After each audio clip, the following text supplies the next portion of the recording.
this one pile can realistically fertilize this entire garden multiple times over. So, hey, what's up, y'all? This is William, the permaculture consultant, and today I'm going to show you guys how to make a 2-ingredient compost pile. Now, these 2 ingredients are something that most people have access to, and right now is a really good time to do it because of all this spring growth you can see right here. All of this green growth is going to be high in nitrogen. The whole point of this video is to keep it simple, keep it very, very basic. I know that there's going to be some things that people mention in the comments like, hey, you should have added this, or hey, why didn't you do this? The whole point of this video is to keep it very, very simple and to keep a very high success rate on your first time on making compost. Like I said, if you follow this recipe and if you follow the size dimensions and everything like that, then you're almost guaranteed to have a pretty usable compost pile at the end of this. So just stick with me. This first video is going to be on how to assemble the pile, which is probably the most important step. And then the subsequent videos are going to be about how to maintain, flip, and all that. So just follow the recipe, follow along, and you should have a pretty high success rate. A lot of the people that I do consultations for, in fact, I can't really think of anybody I've done a consultation for where I haven't recommended making compost, have not made compost successfully before. Here is a fast, very, very simple alternative method that we can get away with right now because of the mid to late spring season that we're in right now. Now, this compost pile is going to consist of 2 main ingredients, my greens and my browns. My greens are going to be higher in nitrogen, like you can see here in between my 2 front swales right here. And my browns are going to be higher in carbon. It's going to be about half and half on the greens and the browns right now because of the green material that I'm using and because of the brown material I'm using. They're both very, very, I guess you could call neutral, meaning they're not too far. Neither one of them are very far from that 25 or 30 to 1 ratio that I need. Leaves, they're pretty neutral, and these greens are pretty neutral as well. Now, I like to use a scythe to do a lot of my compost material harvesting. A couple reasons for that is that it's easy to, I can go through a pretty large area pretty quickly with a scythe. Instead of using a weed eater, now, okay, so you guys are probably thinking like a weed eater or a mower is going to be faster. And the weed eater or mower is only faster if you have a bagger option. Now, if you have a bagger option, for sure, absolutely go with the mower. It just makes the harvest and the pickup much easier. But if you don't, then I would recommend going with the scythe, because every time I take a swing, everything I just cut down is going to end up in if I'm going in a straight line, everything I cut up is going to end up on one side in a straight line, and it makes it super easy to harvest. And if I go down the other direction in that same line, then I just doubled the line that I can then harvest from.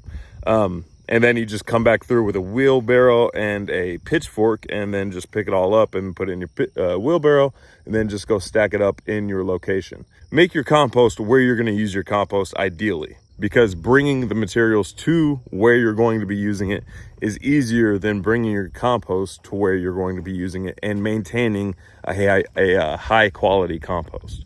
Oh, also, if you need a permaculture consultation yourself, or if you need a plan of attack on your property, or just see what the possibilities are on your property, or what order should I do things on my property, then hit the links down below and you can schedule a consultation yourself. Even if you're not near me, I will still come to you and perform a on-site consultation. So just hit the links down below and let's get on with the video. Now, this is going to be my compost making and staging area. This is my, it's going to be kind of hard to see on camera, but this is my wire cage. It's about, I think it's technically 43 inches tall, like 43-inch tall woven wire fence, and it's about 4 feet in diameter. Keep that in mind. You need at least a cubic yard of compost. Anything smaller than a cubic yard, then it's not going to be able to house the microbes needed to break all this stuff down. So more than 1 cubic yard, less than 3 cubic yards, because if you have more than 3 cubic yards, then you can spontaneously combust, and compost fires are a real thing. Now, also try to make sure you're getting a diversity of material. Now, you might not think that you have necessarily a diversity of material, but maybe try to harvest the same material from diverse locations. So like, let's say you only have like Bermuda grass in your yard. Well, harvest the Bermuda grass from different locations of in your yard, and they're going to introduce different kinds of bacteria and microorganisms. So diversity as much as you can is going to be key, but it's not going to make or break the pile. Just make sure you have enough of the green and enough of the carbon. Garden waste is perfect. If you need to, you can buy alfalfa from Tractor Supply and use that as your green material if you just don't have any around you. Now you're going to need to use more. If you're buying alfalfa, you're going to need to use more of that than what I'm going to show you as far as green material here. So just keep that in mind.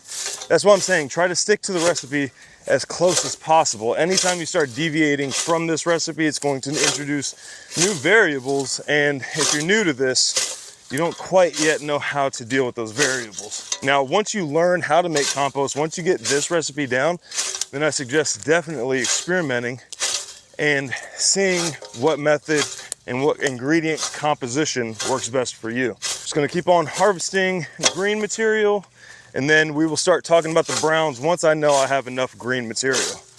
Oh, also, if you're using like food waste scraps and stuff like that, then that's gonna count as your super high nitrogen.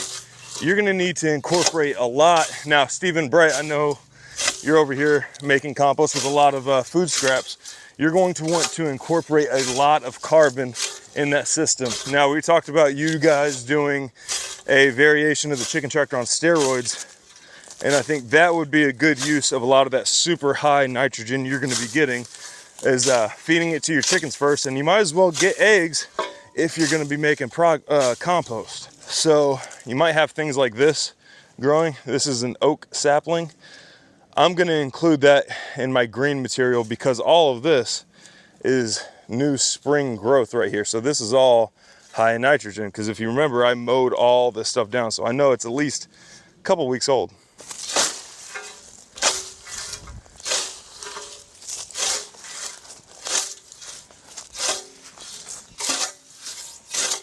Oh, another thing I should add is that when you're using your green materials, try to harvest them at the same time you're going to make compost. If you're harvesting them like a day or two before you make compost, then you need to rehydrate them by putting your materials in a container of some sort, filling it all the way to the brim, letting that soak overnight, and then draining off the excess liquid. Don't squeeze any water out, just drain off all the excess. You'll see why in a minute. We're gonna go through a lot of water when it comes to making this compost. And if you do it correctly, you should only have to add water one time while you're doing this first part. Alrighty, so this is my greens pile right here, and it's about this tall on me, just below my waist. And it's gonna fit in that cage right there. Now, I don't think I have enough greens just yet, but if I need more at the end, I'll go grab some more. I don't wanna overcut and then have a bunch of wasted greens. But now I'm going to bring my browns into the mix, and I'm gonna stage them right over here. Now, this straw right here, got it from Tractor Supply. You could use this as your carbon if you wanted to. Now, some of you guys are gonna be worried about like your sources having been sprayed or fertilized, or maybe not the cleanest sources and stuff. Do the best you can. Like, even if you make compost with stuff that wasn't necessarily the cleanest source, it's still gonna be light years better than anything you can buy. Like, don't let those smaller excuses get in the way, because that's really what it is. I understand that some of you are legitimately concerned about that and are wondering if it's going to affect the compost.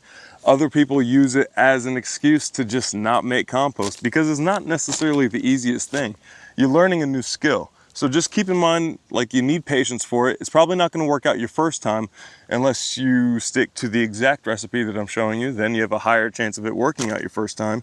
But just keep at it. Like, worst case scenario with this compost pile, it takes longer than 18 days. That's it.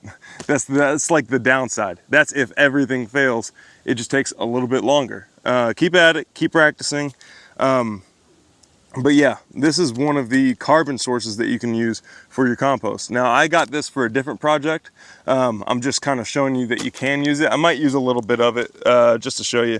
In fact, I'll probably use it in the bottom of this cage, but the majority of my other carbon is going to come from, well, a carbon source that most of us have access to. Let me show you real quick. Y'all ever tried to film and push a wheelbarrow with one hand?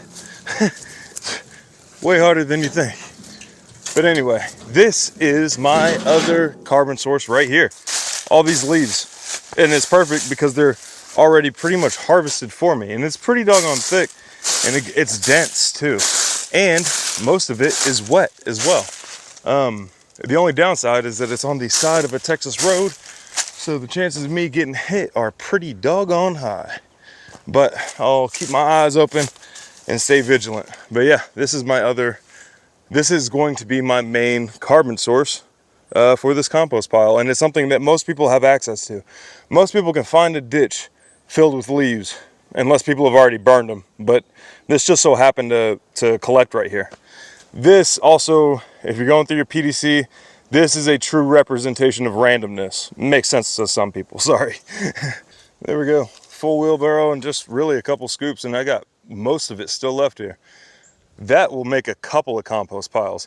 And if you're worried about any of the trash, which if you look closely, you might see pieces of trash on the side of the road over here. That will make itself apparent and be easy to pick out as the compost progresses. So the first thing I'm gonna do is layer in my carbon. Now, I'll go ahead and do a couple flakes of my straw right here. But you always want to start with a carbon base. Always put your carbon on the ground first. So that way your carbon interacts with as much nitrogen as possible. That way you're not losing any nitrogen to the contact with the ground. Go ahead and stab these bands right here.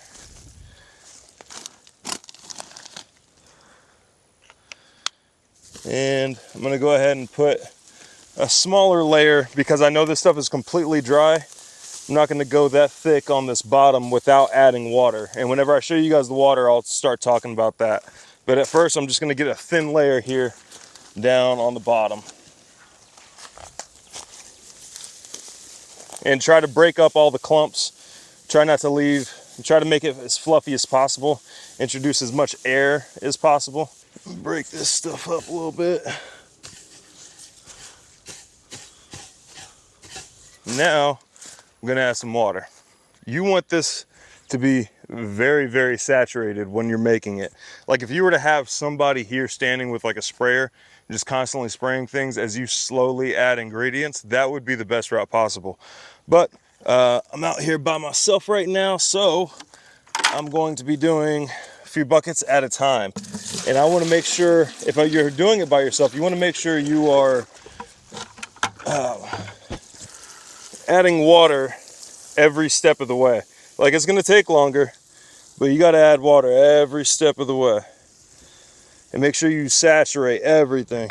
You want enough so where if you get handful and you squeeze it all together, it should be one drop that falls.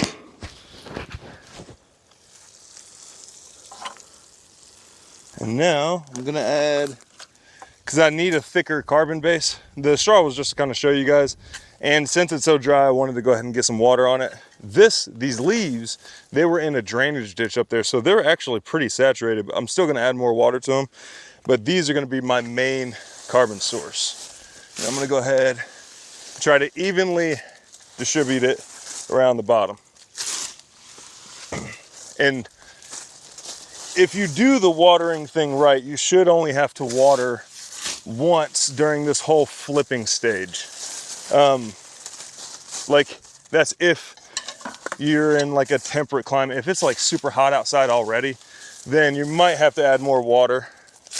But just remember that gauge. Like if you get a handful, squeeze it together. At all times, you should be able to produce one drop and it should fall. Just keep that in mind whenever you're doing the water. If you're getting too much, and we'll talk about troubleshooting the water management as we get through this compost pile. This video right here is just showing you how to build or assemble the base pile or the first pile. Oh, and keep in mind, I'm watering with pond water also. That's important because it's introducing bacteria already to this pile. Bacteria and some of the microarthropods and whatever was floating around in that pond, honestly. If you're in the city and you're using city water and it's contaminated with a bunch of chlorine or chloramine or whatever, then you want to take your hose and fill up a container, like a 30-gallon drum or something like that. Fill that up and then apply humic acid to it. Just get it online, just whatever humic acid you can find for the best price, and add that to your water until your water changes color. Once it changes color, usually you'll notice that the smell goes away, and then you can use chlorine-free water on your compost pile. Because if you use that chlorine, it's definitely going to retard your pile a little bit. It's going to slow it down. So just be careful with that and be mindful of that. If you don't have access to humic acid, you can also just put it in like a rain barrel or something like that, whatever container you have, and just let it sit for a couple of days. Just let all that stuff off gas. Or you can add vitamin C. I don't necessarily know the titration on that or anything. And I think you can add chlorine dioxide to it as well to get rid of the chlorine and chloramine. But anyways, yeah, make sure you're adding plenty of water.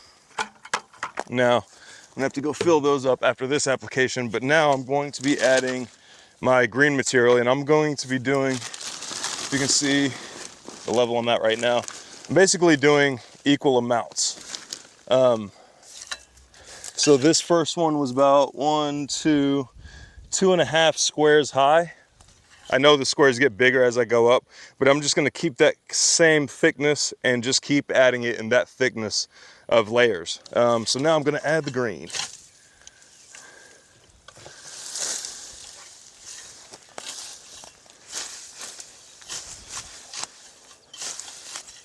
And since this has such a high water content, I'm not too worried about adding a bunch of water to it. I just harvested it, literally. But if you've been letting it sit for a while, do what I said earlier about the water. Put it in a bucket or apply it liberally when you're assembling your pile. Let's check our thickness. And remember, it's gonna compact quite a bit as this goes on. So like you might, a day after making this, you might come back and actually add more material because it will shrink so much. Now, I'm gonna add some more water. And also, I'm going to keep doing this over and over again until it's full. The very, very top layer is going to be carbon. You want your bottom layer to be carbon, and you want your top layer to be carbon. That'll all make sense in a minute. Alrighty, so this is my last application to this compost pile. I'm gonna completely cap it with carbon, and I'm gonna heap it over just a little bit because I know this stuff is going to sink down, and I want to add all my materials here on the front end instead of having to go back and reapply. But after I add this carbon cap, I'm gonna make sure I completely saturate this pile. In fact, I'm filling up one of the tanks from the pond right now, and I'm gonna hit it with pond water because it's gonna introduce a bunch of microbes to this pile and get things starting to go. Take the branch out. After I'm done watering it and everything like that, I'm gonna cover it in a tarp. And I'm going to let this thing sit for 4 days. So right now it's Sunday evening, Monday, Tuesday, Wednesday, Thursday evening, I'm going to flip this pile, okay? And then after Thursday evening, I'm going to flip it every other day. So I'll flip it Thursday, and then skip Friday, flip it Saturday, skip Saturday, or Sunday, flip it Monday, and I'm gonna do that until I hit day 18. And just as a whole recap, just because I know there's gonna be questions because this is a new thing. The very, very bottom is carbon. Carbon sources are leaves, bamboo leaves, straw, hay, anything higher in carbon. That's gonna be, and avoid using sawdust. You can use wood chips, but they're not gonna completely break down. Try to avoid wood products in your first pile, just so you're not getting like results that you don't know what to do with. You can do stuff with wood chips in the future, just hold off on your first pile. Even pine shavings, hold off on pine shavings. But use straw, use leaves. Most people have access to leaves. Use stuff like that as your carbon. That's gonna go down first. And then you're gonna put down your greens, which is gonna be literally anything green that's soft and malleable right now. So like your leaves, your weeds, garden waste, it could be that clover. I could go through and clear all that clover and put it in the compost. It's gonna be super high in nitrogen. And then I'm gonna do another layer of brown, green, over and over again. And it's gonna be about a 50-50 composition, more like 60-40, 60 being the carbon, 40 being the nitrogen, because there's a carbon bottom and a carbon top. Now, I know traditionally you would add animal manure and stuff like that to this pile. I'm leaving all of that out right now because I'm trying to make this the simplest compost pile as possible, so that way as many people as possible can start making their own compost. Even with those left out materials, this is going to be by far better than anything you can buy. I promise you, it's going to be far better than anything you can buy. The stuff that you're going to buy is basically just organic material with either anaerobic bacteria or a nematode extraction sprayed on it right beforehand. A lot of it is just denuded of any life and is just organic material. And if it's just organic material, then they're severely overcharging. This one pile is going to go a long way. I'll show you how I'm going to use it in the future and how this one pile can realistically fertilize this entire garden multiple times over. So just stay tuned. Go ahead and make your first compost pile if you haven't already, and if you have, go ahead and make another one because it's always helpful. So if you guys need any consultations, then hit the links down below. If you have any questions, then either email me the same way you would for a consultation, or leave a question in the comment section down below with the hashtag permaculture Q&A, and hopefully I'll put it in a future video. Thank you guys so much for watching, and I hope this video has made compost a little bit easier. And until next time, I'll see you.